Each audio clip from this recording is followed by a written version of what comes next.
Hello, and welcome to Sadurdays, episode 22, Differing Points of View. For this theme, we tackled the subject of people seeing things from, different points of view. And for our story list, I've chosen a couple of interesting picks. I made sure this time they're from different authors, so we'd have best variety. And as for my own contribution, it was more or less something more on par with something I would have written in a book form. That is, it's still probably first draft material for what I'm capable of, but on the whole, it does kind of help explain some of the events that happened in book 4 of my main series. But essentially there's this final battle sequence in the second to last chapter, and what's going through their heads at the time that they're battling was pretty much left to the wayside in favor of what's actually happening on the outside. So for those who've completed their collection of my books, this is your chance to kind of get some insight into what thoughts were going through their head while they were taking the actions that they did. Why did Adam destroy Nico's ship even though he was supposed to be on his side? What was Isaac thinking when he was confronting Adam? What was Nico thinking when he went to warn him? Things like that. But anyway, so the challenge for the differing points of view, at least the prompt I tried to tackle, was try to see things from 3 different perspectives.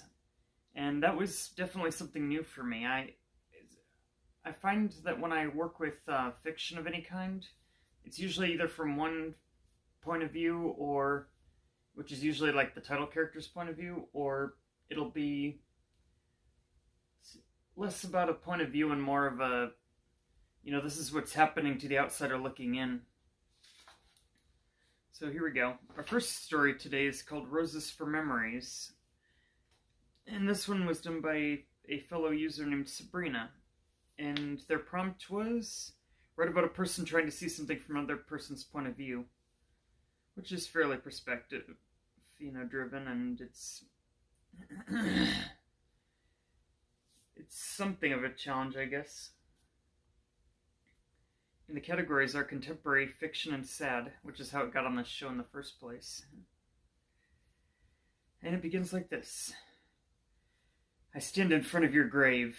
I'm the only one who comes to see you, aren't I?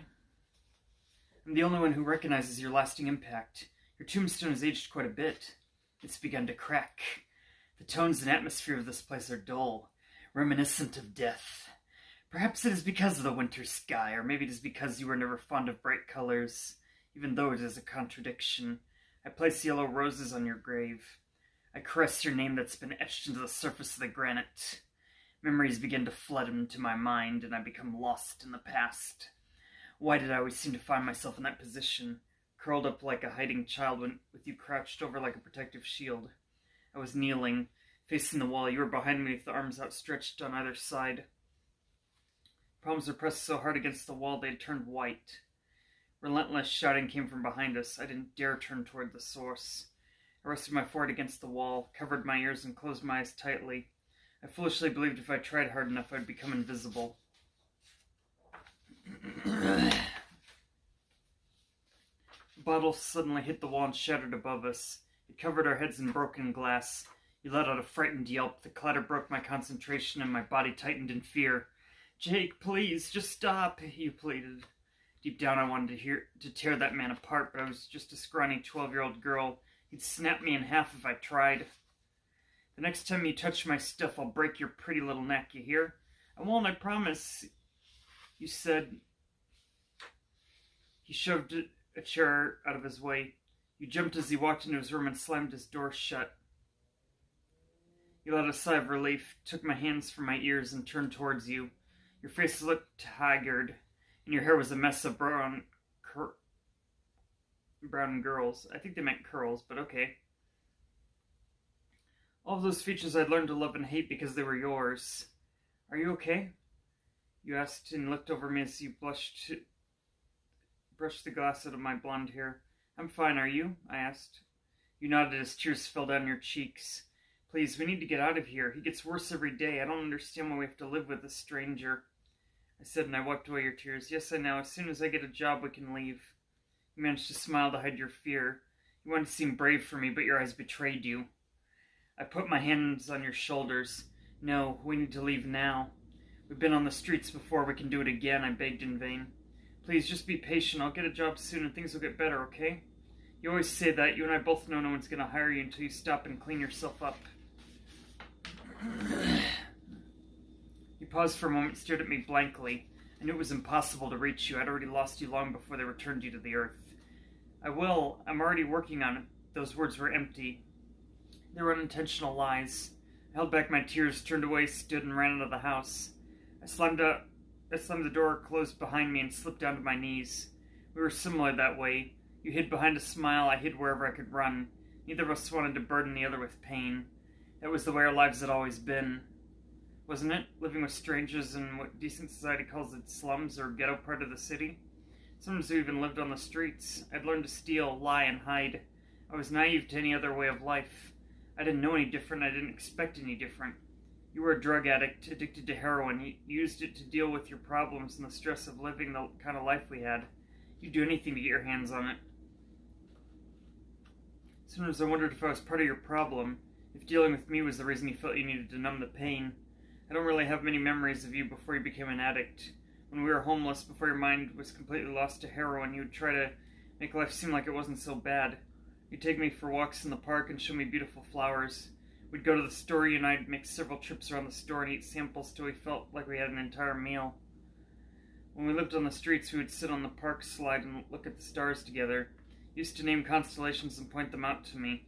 Up until this year, I'd thought they were real.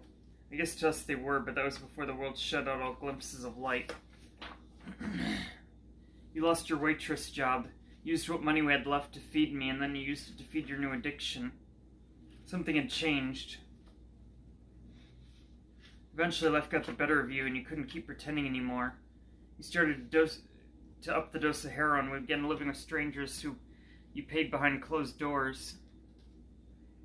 I had mixed feelings about you then. I hated you. I loved you. I blamed you. I blamed myself. You were fire and I was ice, both of us capable of destroying the other if we chose. We began to argue and clash, but arguing turned to me pleading. I begged you to change, but that meant to heal. To heal, you needed someone to help, but how could I save you when I was falling apart as well? Back then it was as if we were locked together by chains that dragged us down deep into the ocean. We're watching each other struggle for air. We were helpless to save ourselves, let alone each other.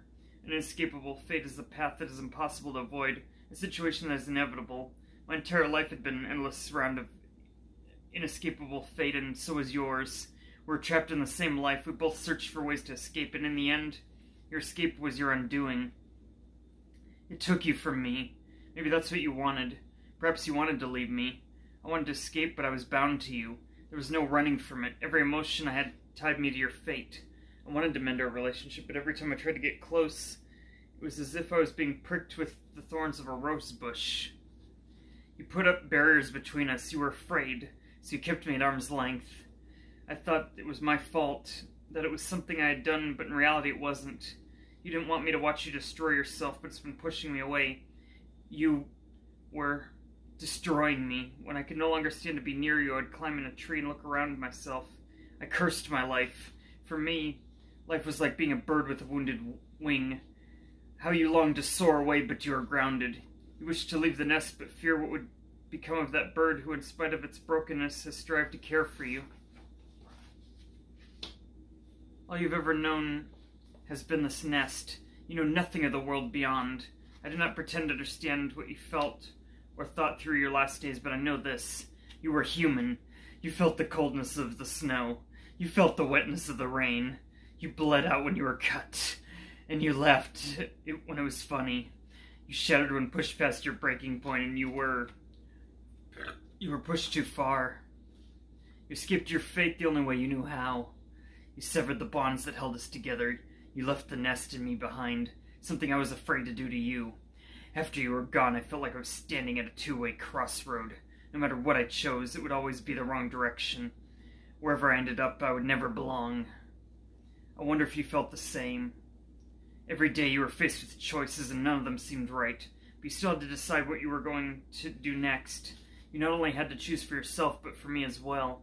I was your burden and you were my prison. We could not escape each other. When I was 10, you told me something I wasn't able to understand at the time. You knelt down in front of me, put my hair behind my ear and said, "I'm sorry, but I'm not, and never will be anything more." I stared into your eyes and tried to read them, but I couldn't. The only thing I could understand was your broken smile. I remember we were staying with another stranger. Did you know what he'd been doing? I wanted you to protect me, but you did nothing. One night you and I were in the dirty basement during a raging storm. You were shooting up while I sat across from you on the floor. Tears rolled down my cheeks. "I really hate you." My throat was tight as I uttered these words. You looked up into my eyes and whispered, "I know." We're both like shattered mirrors reflecting each other's suffering souls. Yours was dark and enveloped with thorns, slowly bleeding out good intentions. Mine was a twisted, lacerated child, voiceless, calling for help. I have no pictures of you. We only had one. It was a picture of both of us. It's buried with you now. Your face gets hazier every day we're apart. Given more time, perhaps these memories will fade altogether. There would be no one left to remember or visit you. That's the catch, though, isn't it? I'll never be able to forget you. These memories are the only thing left that ties me to you. It's cruel and painful, but it's a scar I'm willing to keep. You are a scar I'm willing to keep. You are the one I can't forget. The one who hurt me. The one who tried to protect me. The one who invariably abandoned me. It's hard to understand what I feel for you now that you've been gone for so long. The emotions are swirling within me like a storm. Anger, pain, hate, and love. I wonder if I'll find myself numb given more time. Did you despise me before? Were your emotions as confusing as mine? The past returns often. It seems to take its own life and attempts to drown me. All I can do now is keep breathing and try to keep my head above water. Each day is painful, and sometimes it's difficult to breathe. Sometimes I can't sleep because my dreams turn into dark memories, but I've learned to survive. I won't become like you, nor will I fall apart. I've tried for years to sever you from me, but I know that now that's impossible. All I can do is learn to live with what happened. You will always be a part of me. Our past is one that will haunt me for the rest of my life. It almost destroyed me, but has now shaped me into what I am now. This isn't easy to say, but I've finally gained enough strength, and I want you to know I forgive you. And that was...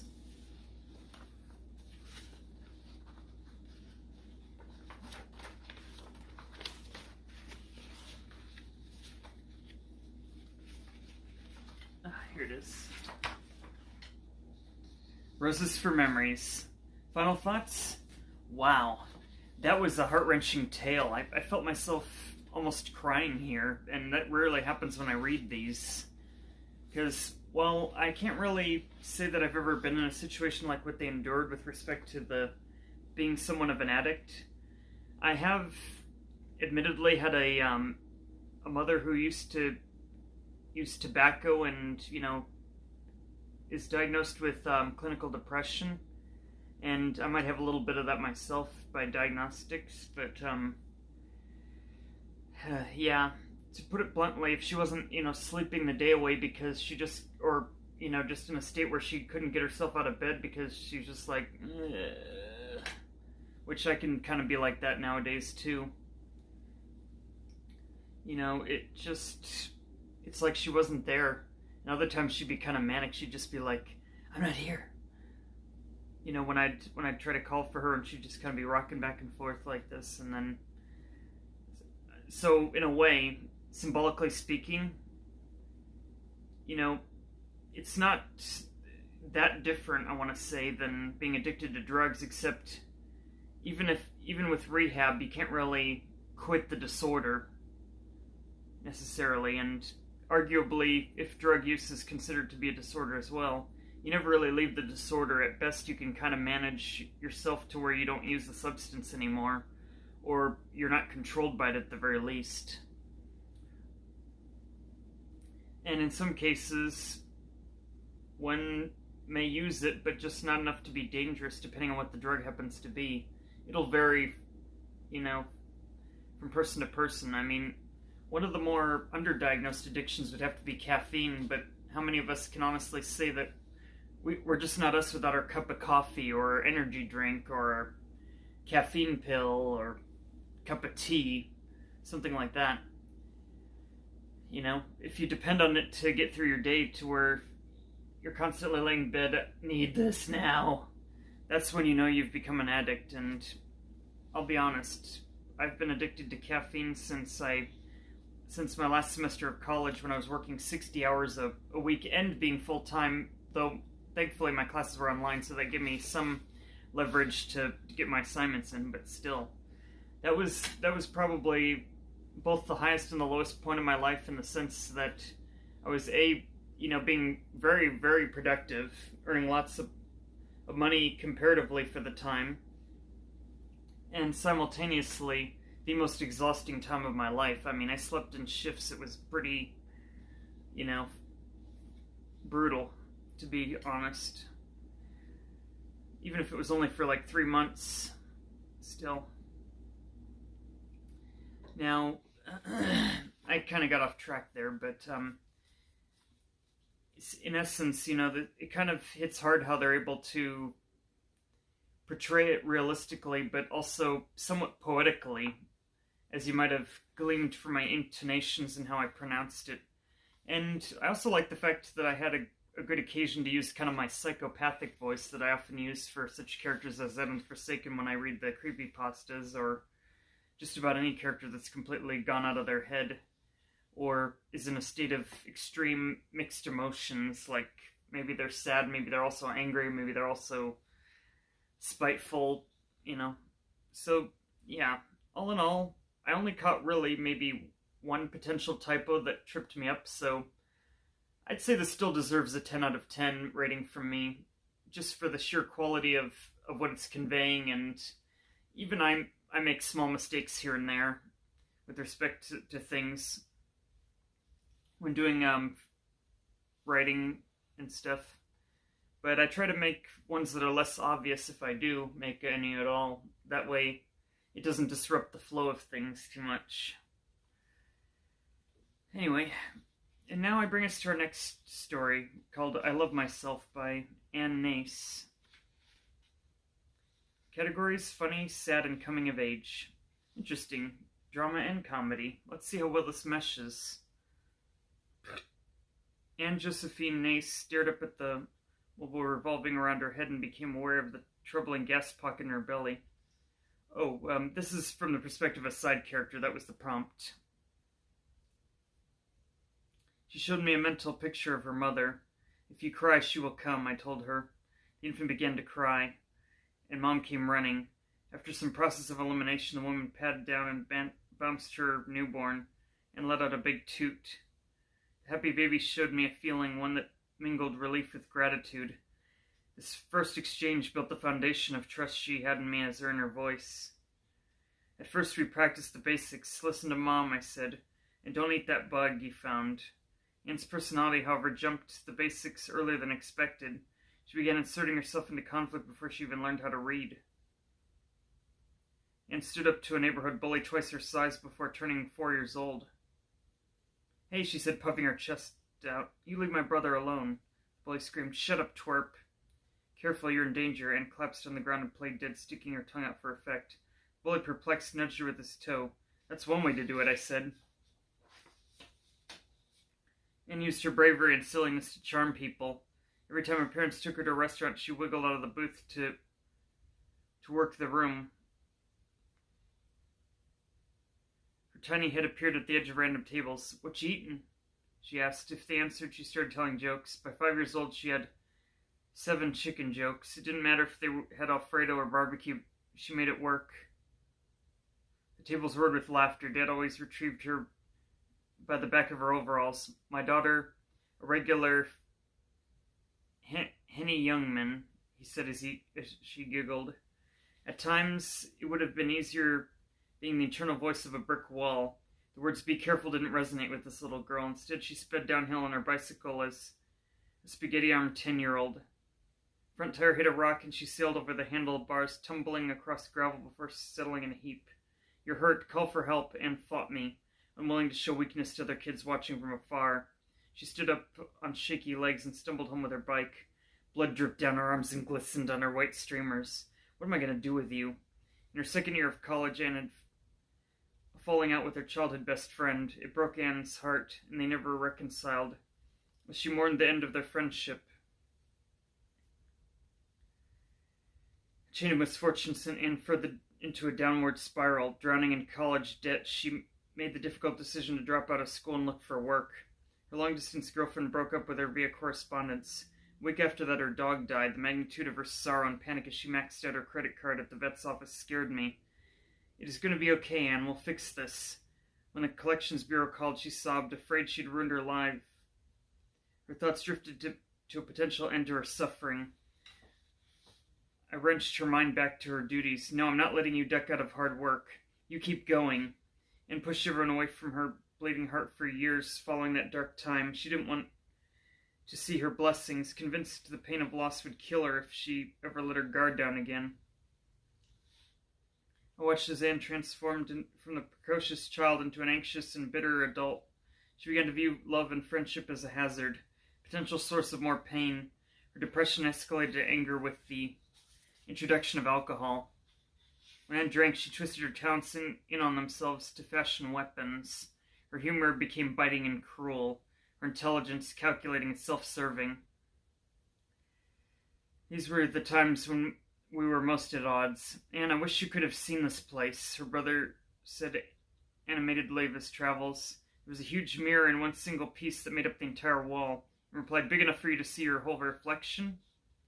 In hitting him where you know it hurts most, you've become the bully that you stood up to all those years ago. Still a fundamentally good person." My chastisement sparked burning shame and remorse. In these moments, she'd allow herself to cry, but only after months of feeling nothing at all. The day finally came when she settled all debts. With precious few still in her life, she drove alone to a fast food restaurant as a feeble attempt to commemorate the moment so long awaited. As she pulled out of the drive-thru, her milkshake wiggled out of its cup holder and reached for it in reaction. Forget the damn milkshake. Her foot caught the accelerator. The car jumped the curb and slammed into the telephone pole. The collision bent the frame, dented the hood, and cracked the bumper, damaged the wheel hub. I didn't need to tell Anne how lucky she was no one got hurt. She took accountability without complaint for the first time in her life, paying for repairs with composed humility. For years after the accident, she'd have nightmares of a person pinned between a pole and the car's hood. Sometimes she dreamed of a woman, other times a man. A few times she saw a child, one time a woman with a stroller.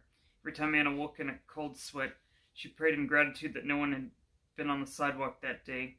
Any anger she'd ever felt at God dissipated in the light of her fervent gratitude. Anne's analytical mind earned her some professional success even in the absence of a college degree, but the feeling of deficiency crept into every corner of her life.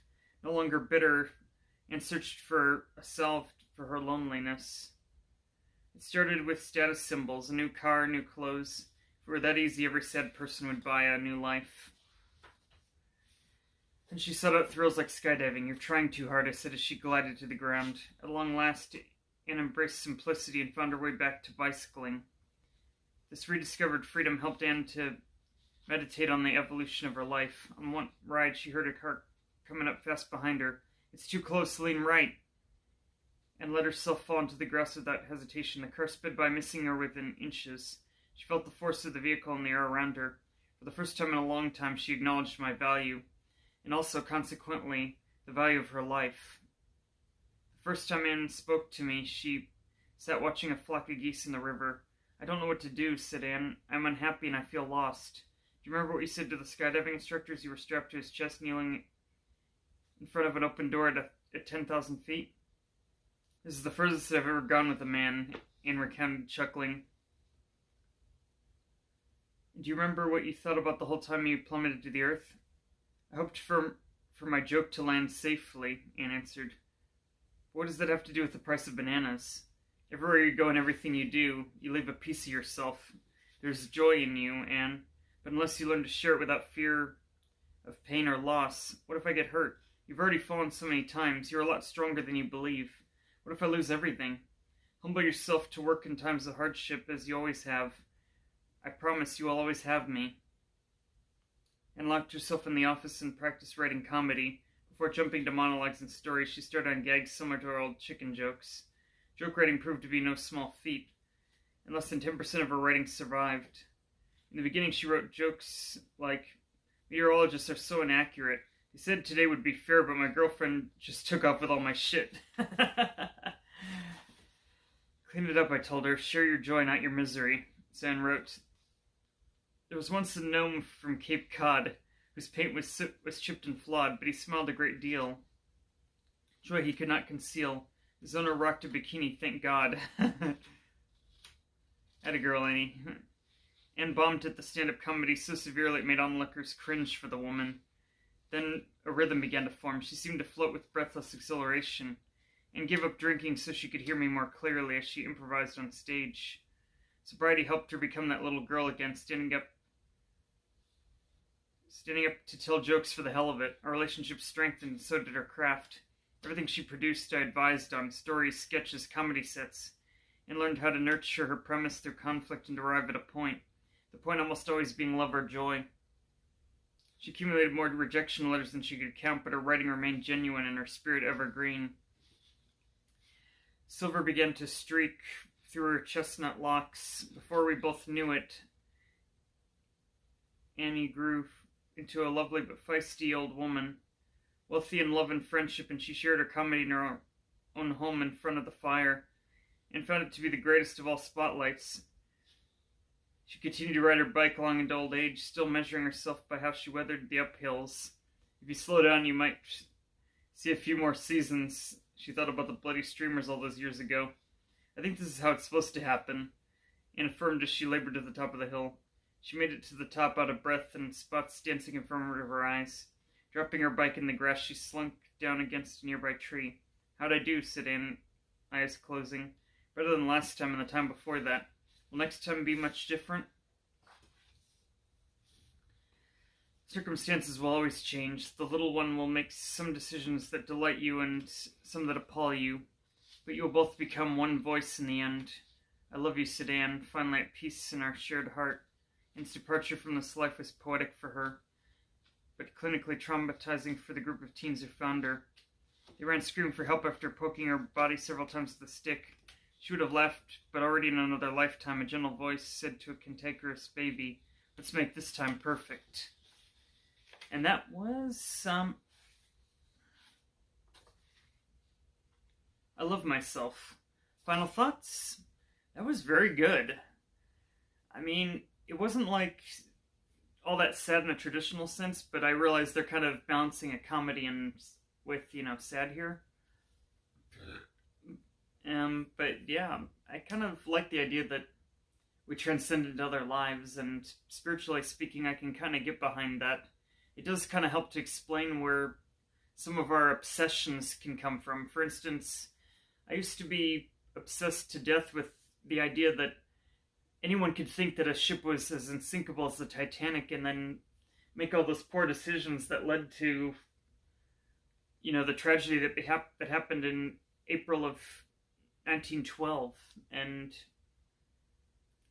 it makes me wonder, was I a passenger on that vessel? Did I die or did I survive for a little while and then die later on of something else? So it's kind of an interesting concept for sure. That being said, as far as how I'd rate the writing, I didn't really find anything with respect to, mistakes in how I would have read this out loud, that they would have made in the writing of it. So this is probably the first flawless story I've read in a long time. I didn't even edit this one, nor have I edited any of the contest entries. So that's saying a lot. Okay, I guess technically I edited my own, but that's because I was editing it for the contest. At no time did I change it after the fact, though. After I had entered the contest, so Yeah, and now, that being said, definitely going to give it a 10 out of 10, and it's definitely my top 10 stories now that I've read on this channel easily. I'll have to go back at some point and find out which were my ultimate favorites when I finish this series at 53 episodes. Well, at least the first year of series, so we shall see what happens. But before I get too ahead of myself, it's time for me to read my submission. And I submitted it to the prompt, write a story in the point of view of 3 different characters, so I really had my work cut out for me, as I'd never thought to do this before, really. At least not consciously. And I categorized it under fiction, fantasy, and sad. And I started out as such. Good, evil, and neutral are all very different alignments of morality. I never perfectly identified with any of them. I'm neither the type of person to go out of my way to be mean to people, nor am I one to let people walk all over me either. I think in a way, Nico feels similarly, but Isaac unfortunately is too young to understand such nuance. Before I get too ahead of myself, I suppose an introduction is in order. You can call me Adam the Forsaken. I'm a two-tailed cat boy who found a book of death and inadvertently played a part in starting a war against the human race, or at least the parts of it that didn't align with my way of living. Since time is short, I suppose I ought to get you caught up to speed. This is how it all happened. I was your typical bullied kid who unfortunately didn't just take it without making a huge scene of things. They called me a delinquent, they called me mentally disturbed, and even tried to control me with medication. Quackery it is. There isn't enough focused pills in the world that'll prevent me from seeing my ambitions through to the bitter end, and I never lose. This world has grown soft and is a far cry from what nature intended. And that is just fine, except all the primal rage has to go somewhere. Despite the hand I've been dealt, I'm more than happy to share in my successes with those who do not oppose me. But just as easily as I do, you could find yourself wishing you were never born if you so much as think of opposing me. Without going into too graphic details, you could say I toy with my prey and make them beg for death, and eventually grant it to them. I am a cat, after all, albeit an anthropomorphic one. You might think I'm a villain or evil in this sense, and maybe you wouldn't be wrong, except for the fact I have to be provoked before I go that far. So maybe a chaotic neutral would be more fitting. As for now, I sense Nico's on his way over as we speak. We've met once before, though that was before he took it upon himself to heal Isaac. Regardless, he'd best not get in my way. Speak of the devil, I hear him knocking now. Then went to the door and answered it. His dark hair and black and white twin tails swayed slowly as he confronted the blonde-haired, blue-eyed catboy, somewhat hostile. The following is in the perspective of Nico the Inventive Wanderer, as he calls himself. I approached the Gothic castle, home of the two-tailed catboy, who from the sounds of things was monologuing again. What does he think? This is some sort of theatrical performance or something? I digress. I'm loath to bother someone of his alignment, but I don't have a choice. My true enemy in all this Emperor Destroy You can copy anything I make, but he doesn't know magic, so if it is true such a force exists, I will need to make my peace with Adam. The catboy answered the door, looking at me angrily. Did I wake him up? Did he know what I did for Isaac? I didn't want him to get in our way, so I thought by giving him something to lose by curing his Tay-Sachs disease, he could live whether he did what his parents or tribe told him to or not. Did I really betray him when I did that? What do you want? He snarled at me. Adam, you and this entire world are in grave danger, I warned. He laughed at me. Grave danger? Me? That's rich. This is serious. Look around you. All that have passed away is mine to control. Take your dirty machines back from whence you came and your Saturday morning villain, too. Would love to, but he can copy anything I make. I need your help. My help? I don't do nothing for no one unless they're one of us. Surely you could use a few advanced food preservation devices on account of all the groceries you now have access to upon taking over the cities. I'll take my chances, but know this. If anyone, and I mean anyone, lays siege to my territory, it will be their last. Oh, I count on it. I smiled as I now had a plan to lure my enemies here, so he'd have to help me. Though I'd have to be careful not to hit anything of his myself. Now let's check in on Isaac. I just don't know what to do about any of this. Only 4 years old and I'm pitted up against a 10-year-old that has brutally killed so many, or so I'm told. I just don't get it. What makes me so special I have to be the hero? Moreover, I'm grateful to Nico for curing me, but he told me not to oppose him or any of his allies. This is a tough situation. If I do nothing, this whole world could be destroyed. But if I oppose them, I will surely die. Is this truly a world worth dying for in its current state, or should I go against my mission and let it die? I mean, it took everyone I cared about. My mom, my dad. Mid my monologuing, I feel my orange tabby cat brush up next to me. I'd almost forgotten to mention I can talk to animals and insects, but they can be a lot more vulgar than some might think. Hey numbnuts, get your mind out of that dark space and pet me. I pet my little kitten softly despite how rude he is. I love Alphador. He's such a soft kitty and probably the last one in my life that will always be there. I don't know what I'll do if he dies. Moreover, I've made some friends, but if I'm not careful, the situation could turn them against me too. They don't understand the seriousness of the situation. It's not about me or any of them. We're but soldiers in a war none of us has to fight. Soon the showdown will begin, and I shudder to have to hurt anyone, much less kill them. I guess I don't have to kill him as long as I'm able to exercise the undead Adam controls. Then again, he won't just let me do that, knowing he'd be easily killed if I did. I'm not a mind reader, but I've done my reading on him and the mission I'm to complete. This entire battle was supposedly predicted thousands of years ago. I don't know how much I believe it, but it appears as much. We all have our troops, but if not for my light and protection magic, my entire faction would be creamed without much effort. I have to be mindful of such.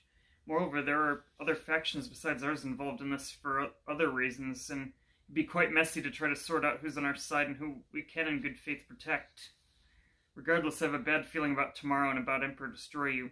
But if no one else will help me do what needs to be done, I may have to suck it up and team up with him, even if he may well be someone of opposite alignment, to get my foothold.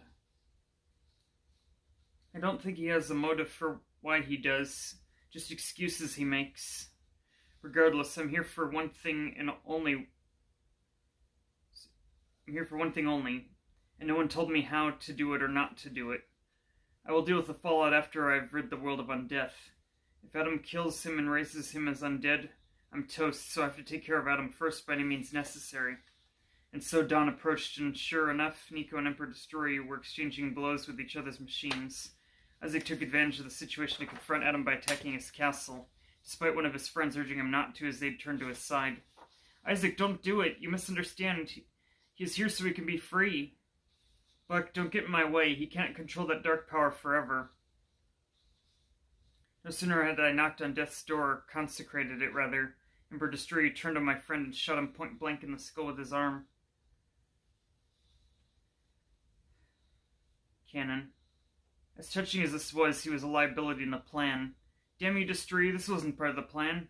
You are a weakness in my plan, but I'm sure Adam will finish you off soon enough. We're done here. Emperor Destroyer escaped his island base and took it to the sky, while we turned his perspective back to Adam for this portion of the fight. Who dares bring light to my lair?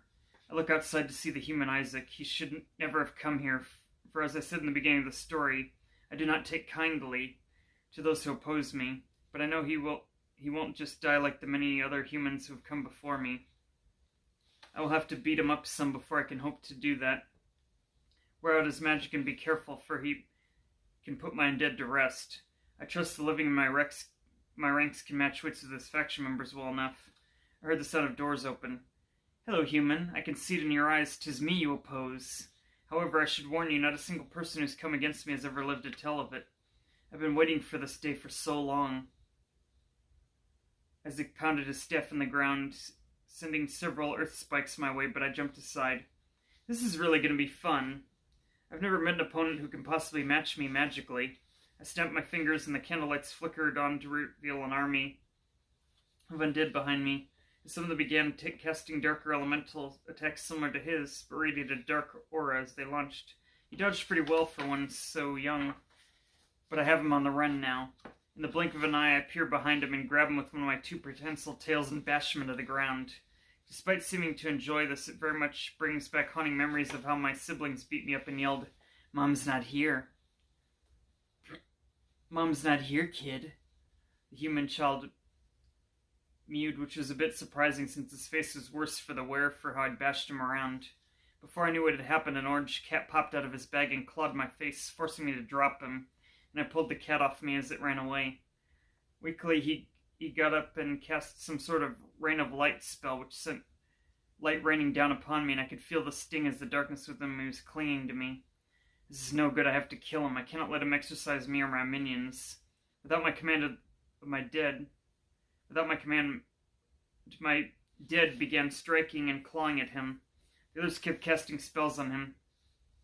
Now that he was struggling to get up, he couldn't dodge them. I had him. I would surely kill him if he had nothing. I couldn't. Suddenly, I felt a sharp pain to the back of my head. I looked behind me and one of his faction members dared come to his aid. Before I could get up and retaliate,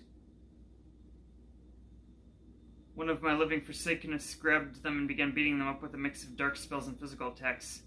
Don't worry about them, we'll handle them, Master. Hail Forsaken!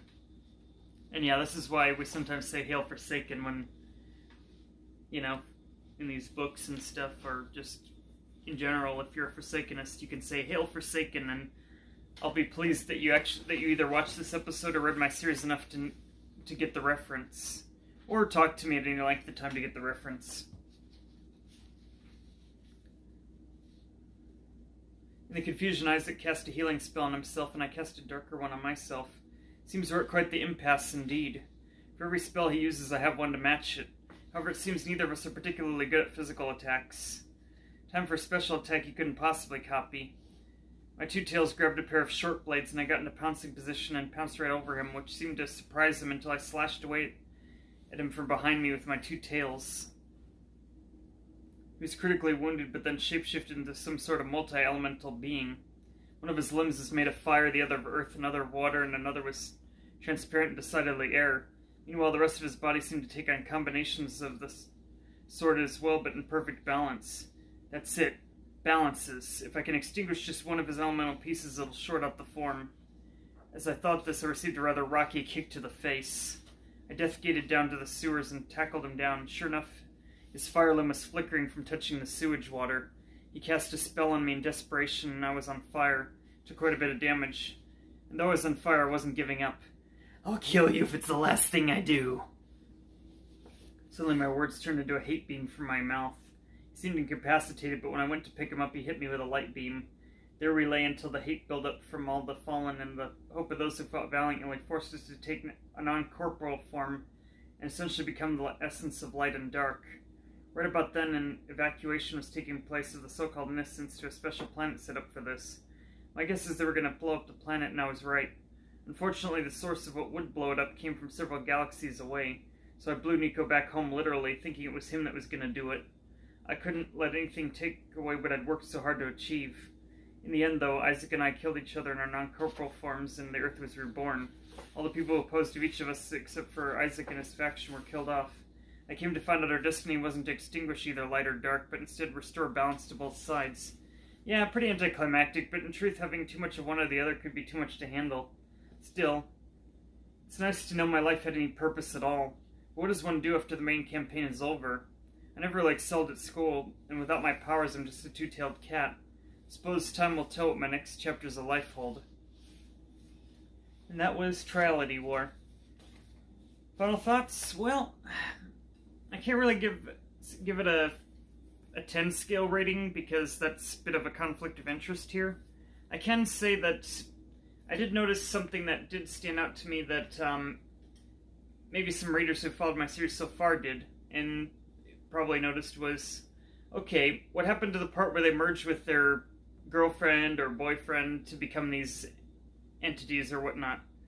Well, that's the thing. We're reading them from the perspective of the character themselves, so if you've ever had a situation where you did something where your adrenaline was pumping, you might not always get the facts correct about the situation. To give you an example, I used to play tackle football in high school, junior varsity, mind you, and from my perspective, I was playing a game against Lawndale. I finally got the coaches to send me in on as a tackle on the right side for defense. against this, guy probably about up to my chest in height. So I had predicted that if anyone was going to get injured on the opponent's team, it would be him. I just didn't think I'd be the one to do it. Now, from my perspective, as he was face masking me and I wasn't giving up, I pushed forward. I saw a guy coming from behind me, so it looked to me that when we'd taken each other to the ground, I'd thrown him into, I'd maybe pushed him into the other guy, who then finished and took him out. But in actuality, I'd apparently pushed him into a guy next to him who fell on his tailbone, and he somehow got a minor leg injury. And I'm thinking, weird. But the guy who was coming up from behind me for backup, that guy had no part in it at all, he told me. And there was no recorded footage of that particular incident, only the 2 plays before that, when we went to the video playback. So, but everyone else confirmed that I was the one that took the guy out. So, is it so much of a stretch to think that maybe maybe in a similar vein, knowing these 2 characters were powerful enough to even become a part of such a mighty being, they might not have fully realized that other people had merged with them at the time, as there was no indication whatsoever in the book that any of them were mind-linked in any way, just that maybe their essence became a part of them. Also, I did mention that it was the intentions of the others that helped them to form that as well, so in a way, I'm kind of hinting that, rather literal or figuratively speaking, they did amalgamate into those beings that I mentioned. So, however you want to interpret that, you may. But anyway, I hope for those who have been a fan of the series, or just wanted something interesting to read, this was kind of enlightening. For I was able to kind of expand upon a previous scene from a previous work that only a handful of people have probably ever read. Excuse me. And in so doing, we're able to kind of see a different perspective of things. How did it come to be that, so what were these characters thinking in the moment of all that? Now, granted, I probably could have, done a little more showing and not telling, but at the same time, and maybe the characters, having them know exactly, what, tell us exactly what they thought was happening, might have been a little more than was needed. I'm not sure, but all in all, it was definitely one of my better works for what it's worth, and certainly one I had fun making. But is it perfect? Of course not. Is it even close to something I would maybe publish into a book? No, it's a short story that I made mostly for the fun of it. The truth is, I usually go through several rewrites and several editing sessions before I even dare to produce anything for monetary gain.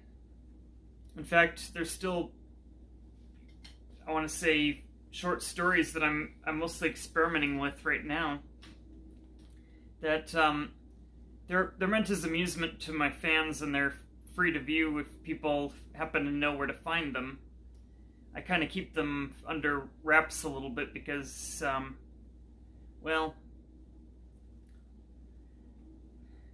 they appeal to a very specific set of people, and in that sense, I'm not sure how comfortable I would be to have just anybody read them, because they could easily misconstrue them as something it's not, or something I don't intend it to be. And so that's why I want to kind of, or worse still, someone could go and make a book out of the things I've made, and I wouldn't get squat for it, and I would have no way to prove that I actually owned the material. I mean, I could prove ownership of the characters, but beyond that, it would have been transformative enough that nothing I've currently released on the market would necessarily make it a clear-cut copyright claim. That is, I can copyright the content as it is written, but I can't copyright the ideas. So if someone were to go and make a derivative piece of something I've written, there'd be nothing stopping them from doing that based on what I've written. However, for them to try to make money off something I've already created, that would be a no-no, easily. Anywho, that being said, this has been our show for Sadurdays. I hope you enjoyed it, and next week I think I'm going to do a reaction, or next video I think I'm going to do a reaction video, because we haven't done one of those in a while, and I think we need a little more visual content on this channel to just kind of mix it up with the writing or reading, status quo that I had going. However, because the purpose of this channel is a writing one, I'm going to try to have things that are visual narratives in a way, that is something that tells us an interesting story, either with a mix of words and pictures, or just in the way it's portrayed. People can kind of write the story for themselves. With that, I look forward to seeing you guys in episode 23 of Sadurdays, and once that is released, you will also see a fan collaboration that I talked about all the way back in Monster Mondays, the last Monster Mondays episode. And you'll get to see someone interesting on my channel that made my yin yang fursuit, and consequently is one of my closest friends now. And she may appear on future videos, but as of now I haven't made such plans. But if you want her to come by again, let me know in the comments below. I'll share it with her, maybe she can set something up for that. And even if we don't end up in the same place in person, she could edit herself in doing something, or I could edit her in with something that she said and have a whole elaborate script planned out. And it wouldn't be that difficult to do, since the collaboration is basically just I read a story, she reads a story, I read a story, she reads a story, depending on length. If she reads the longer story, I'll read 2, and then if I read the longer story, she'll read 2, something like that. But that being said, this has been Sadurdays. I hope that these stories were interesting, helped you feel something, and got you a little bit more excited for what's to come. So, with that, I bid you farewell for now. Bye-bye.